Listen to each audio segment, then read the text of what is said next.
Wow. Okay, so I'm talking to myself again. Let's make sure nobody's around. I do this from time to time, and I do stupid things from time to time. Sometimes more often than not. But you ever do something when you're like, you dumb shit? Why did you do that? And the reality is, you're a dumb shit because you did something stupid. But anyway, so what I did, well, I've done a lot of stupid things, but what I did was I grabbed the wrong camera yesterday. And usually what I do before I start a day or two of filming is I'll grab the camera I used yesterday because it's fully charged, because you know how much I hate GoPros. I grabbed that camera and I delete everything, which is kind of normal. Done it for quite a while. As a matter of fact, probably 6-8 months. Because GoPro uses an extremely large amount of memory to create its files. So I'm running 128 megabyte. 128? 256. Maybe it's 256. I don't remember. But I use a lot of memory when I use these cameras because I like to record at a higher quality, because everybody bitches about my quality of my videos. Kind of the norm anymore. So anyway, I grabbed the video and I haven't posted anything since Christmas because I just don't seem to have the time to do so. It's going to make a lot of noise. So anyways, this morning I'm like, well, today's the day. I'm gonna get up 5 o'clock and go ahead and videotape some of my life here, or edit some of my life here and put it out for everybody to see. And I plug in the camera and there's like 3 short clips of what I was doing, and they were not going to match up with what I had done, or they weren't going to match up with what I did. So I just deleted those 2 because I had deleted everything that was on this particular camera that I'm using right now, and therefore I have lost my film.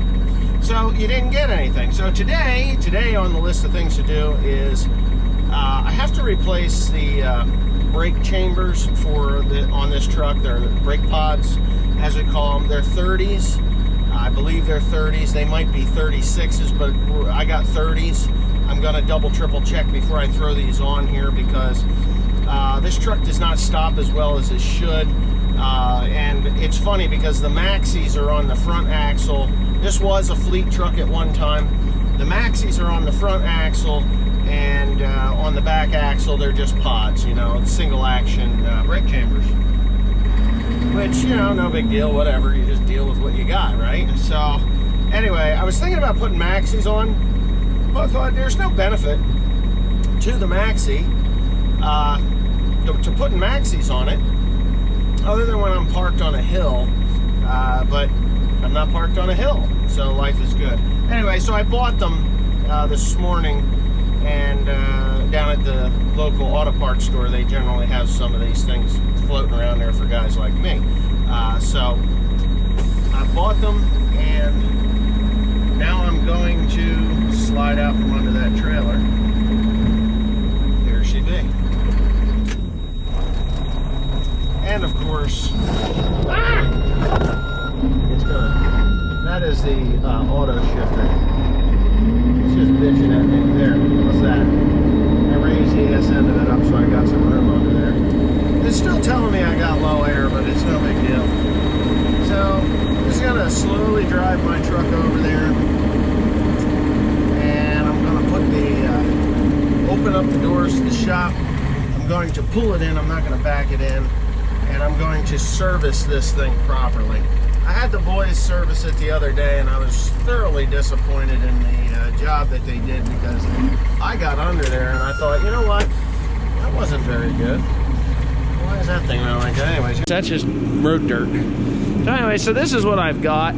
These are the These are the brake pods or service chamber for the back axle on this truck. I've got the heater on to dry it off. It is not cold. I don't need heat, but they're right there. Shouldn't be too difficult to get them off. To get the old ones off, I don't have new clevises. I'm going to use the old clevises that are already on there, and I will take you through the process of removing those things in the next few minutes after it dries off. Then I can shut that heat off and you guys can actually hear me a little better and actually see what I'm doing. But first things first, you want to back off the slack adjusters a little bit. I'll show you how to do that. And see if you can pull those pins out of there without too much cursing involved. And we'll go from there. And then I'll put these two new ones on. Those are 30s. These are 30s. So it should be good. Should be good. Should stop the truck a little better because I'll show you how bad they are in a minute. Okay, for fun stuff. A couple of things we got to do here, and I know I'm putting my finger over that. So you got to release the pressure off the slack adjuster so that it's easier to pull your pins. So what you do is you get yourself a, I'm sure there's some truck drivers out there just freaking out right now, but I don't care. This is the way I do it. Anyway, 9mm on these Macks. That's just the way they are. They're 9mm on the slack adjusters. They're not the 3/8. At least this Mack is a 9mm. Oh yeah. Hoi hoi hoi. Oh come on, I got old butterfingers. So what I've done is I've loosened that up to get the teeth loose, and then you just kind of loosen these up here so that there's no pressure, which I don't think there's gonna be any pressure. There's a couple reasons I'm doing this way. One reason is I don't know if you're able to see this because I'm really in tight quarters. One reason is when I go to grease this thing and then I'll readjust the slack adjuster, it'll actually allow the grease to go around all the little gears and shit that are in these slack adjusters. Oh yeah, so we're loose now. Wow, these actually have the original little doodads on them. I'm shocked. Yeah, so the grease was in there. There's a lot of little grease ports on here. If you don't know, there's several here, but you don't want to overdo the S-cams because that'll put grease onto your drums and your brake shoes will no longer function, and then you got to throw them away. So that's just a little tidbit for you.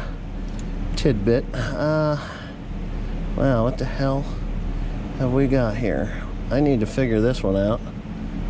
Huh. Oh. Glory, glory, what a hell of a way to die. Oh, God. Come on, you bastard. Anyway, I'm going to have to get a pair of needle nose pliers on those. This is not easy because I'm tight under here, so you're just going to have to deal with what I give you. I'll pop these off from the top once I get them off down here. These pins should come off pretty simply. This one here looks like it's going to be a fight, but we'll get to it.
Holy shit.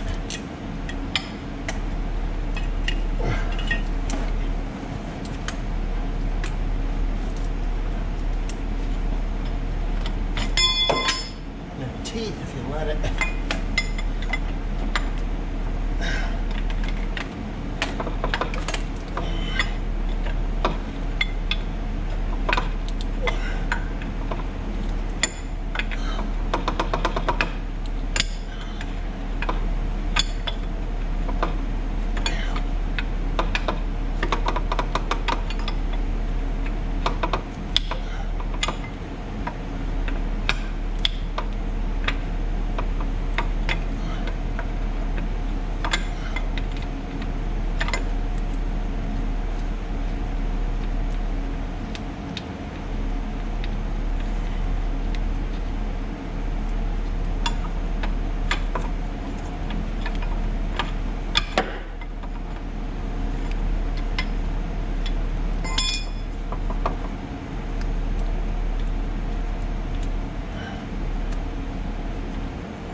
Okay, so I'm going to show you one of those for right now.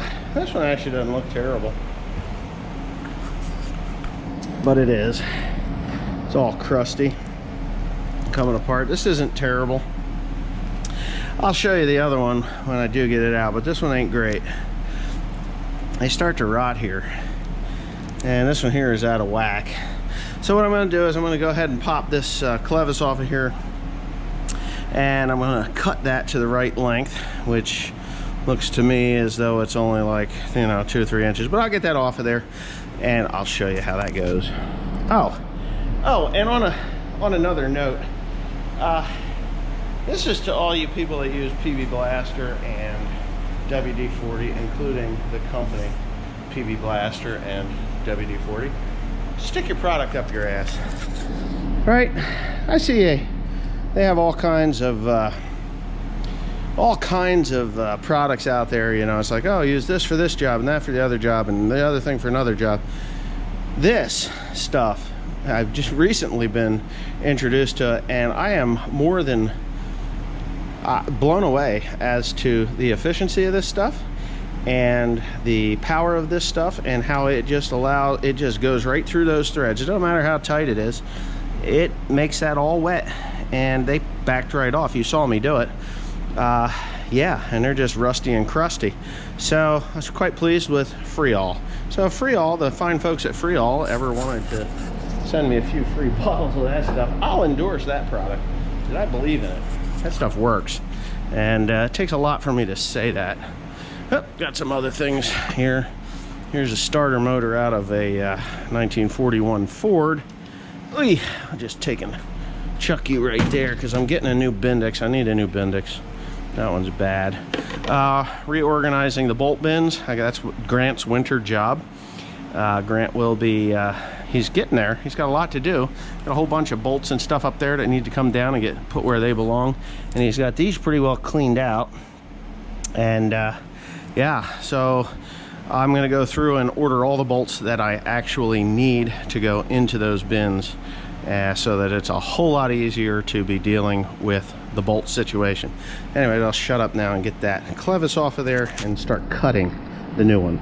All right, so just getting back to this, so you know, the best way to do this is just grab yourself a tape measure and put that tape measure up there, and it's quite obvious that it is 1.5 inches. So it's 1.5 inches. So what I have to do is I have to cut that off at 1.5 inches, and then what I'll do is I'll thread my clevis onto there, and it has to go up and down just like that.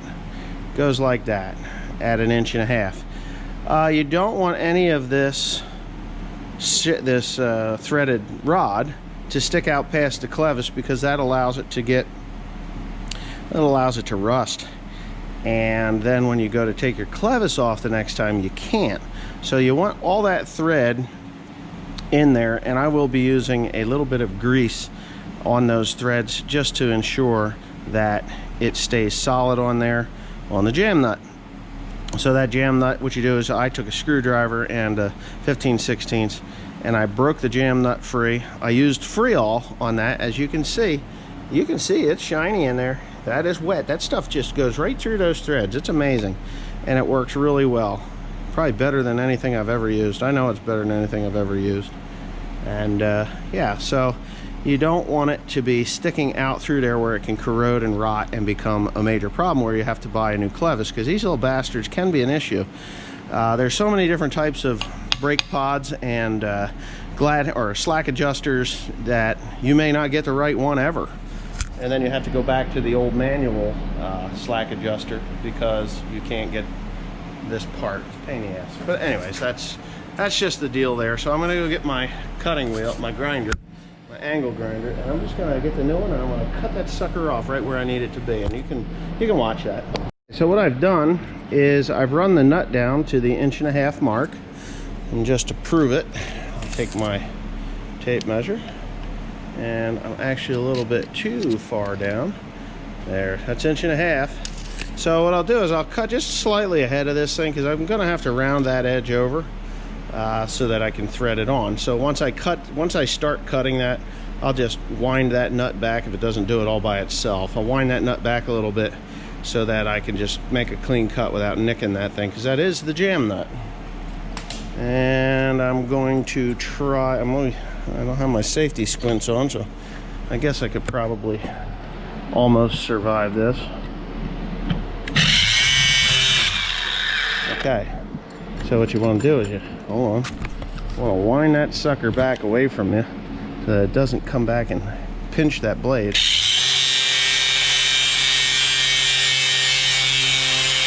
force it. Let it cut smoothly all by itself.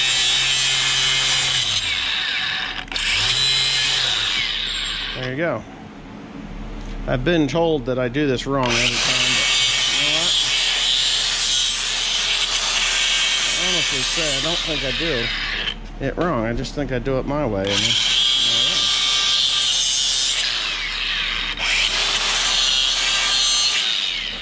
And there you go, nice and rounded. Let's see. We'll put that thing down gently.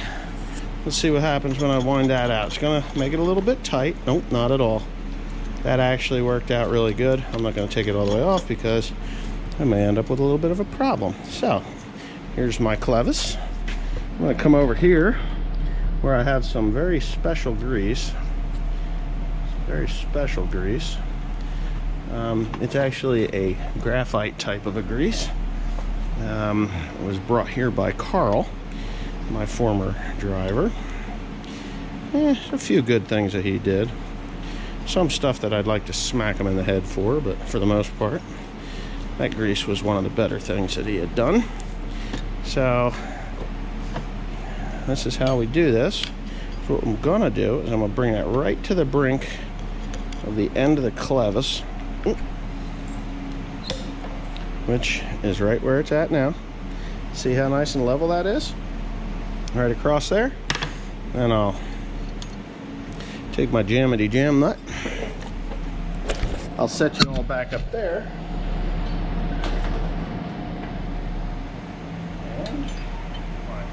Screwdriver, you know, the thing you're not supposed to use as a pry bar? Yeah, that's the one. And that's it. Done. Okay. Next on the list of things to do, pretty simple.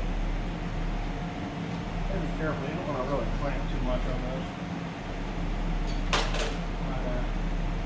Yeah. Pop that guy out of there. That's your cap lug. Set that aside so you can trip on it later. And then you're going to need to get a wrench on this guy. This is your brass fitting that goes in there. I will shut this off real quick. Okay, so I put some liquid dope on here. Well, it smells like Elmer's glue all, but that's what I did. I put some liquid dope on there to seal that up because you don't want any leaking. It's only air, but you don't want it to leak. I've got made sure that these things here are slightly loose so I can get them off of there. And I've got this thing in the right position, this clevis in the right position, so I can just go up and slap the sucker in there, put it all back together again. Now I'm going to do the other side. I'm not going to bore you with the details on how hard or how undifficult it was to get it on and off.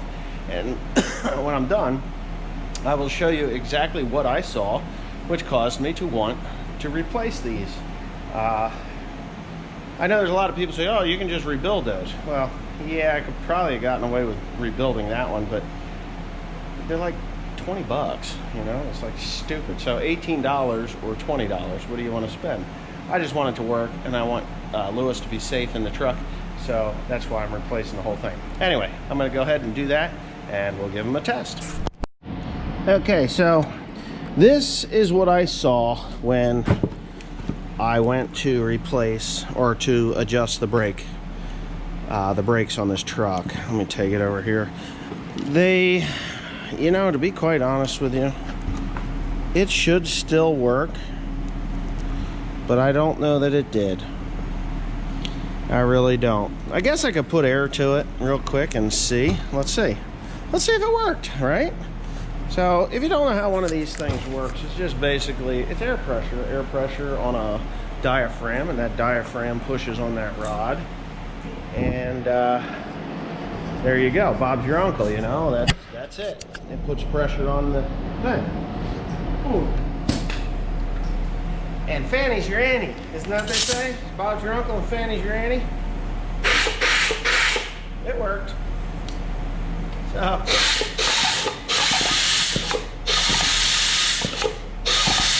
that thing was so shot, it was probably cocked into the side. Yeah, junk.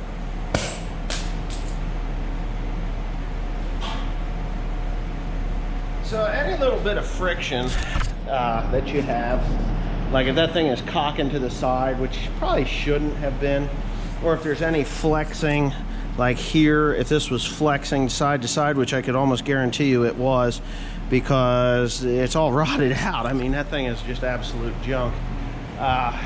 When you take away, because there's only so much pressure that goes to it, the farther down you push the pedal, the more pressure you get. So if that thing starts to turn or twist or warp or bind, you're not getting the full pressure to the S-cam, which expands the shoes into the drum. And obviously from that point forward, you are not getting the braking that you should be getting. So this is a new one. Like I said, this is a Type 30. That's what that was, a Type 30. And there's little ports there for water to run in and out. And as you know, here in the US of A, they use an exorbitant amount of salt. And salt rots these things. So I'm not going to dump any oil or anything in there that can interact with the rubber. I just don't want that to happen. So pretty much you're at the mercy of the elements with these things. So keeping an eye on them is probably, you know, a little better than what I have done, because there's no way that that should have been that bad. The brakes were still working and functioning properly. The front ones are fine. The maxis are fine on the front axle, because I just inspected those. And the truck does stop pretty okay. But it wasn't stopping good enough to suit me. So what I'm going to do is, once I'm done with this, I'm going to grease all of that stuff, make sure that it's, you know, working freely. And I'm going to readjust the brakes. I'm going to take the truck out for a drive and see if it functions properly. But let me finish putting this new brake pod in there, and we'll see what happens from there. Okay, so the truck is out of here, obviously. I guess the next thing after the new year, when I get my parts, will be that. And we're going to give it some love, and new fenders, new interior kit, new thermostat control for the air conditioner. Obviously, that thing's got to work. What else did it need? Yeah, just a whole bunch of little things, you know. So we're going to give it some love, and new lights, headlights, and things like that, so that everything works. And that'll be that. 7410 will be brought back from the brink of death. I mean, the transmission's good.